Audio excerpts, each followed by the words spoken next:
Hello Daily News readers, this is Andy Martino, your Mets beat writer, coming to you from outside Citi Field.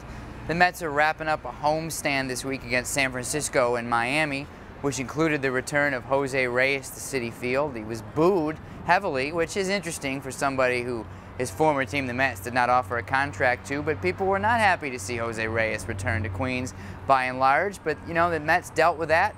They're very happy with Ruben Tejada, who's their current shortstop, and they're moving on this weekend to a road trip that'll bring them first to Denver and then to Houston. Friday night in Denver will be when their lack of depth in the starting rotation will be tested for the first time. With Mike Pelfrey out with an elbow injury, Chris Schwinden, a young guy who made his major league debut last year, will get the start against Colorado. It'll be interesting to see how he does, and the Mets' hopes of remaining competitive this year in some ways depend on that. Schwinden is a right-handed pitcher, does not throw hard.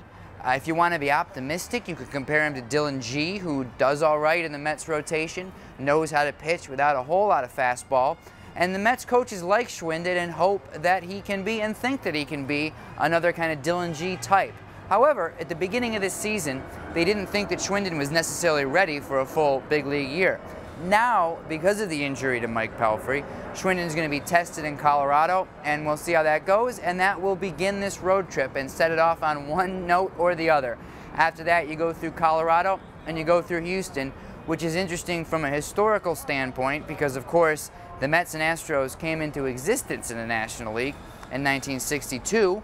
The Astros are moving to the American League next year, so this will be the Mets' final visit to Houston in a long time, unless there's an interleague matchup down the road.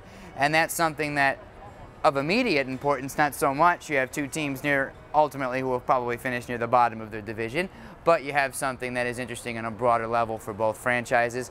And there you have it. That gets you through your next week for the Mets, and they come home next weekend after that, and there you go. So we're out. Goodbye.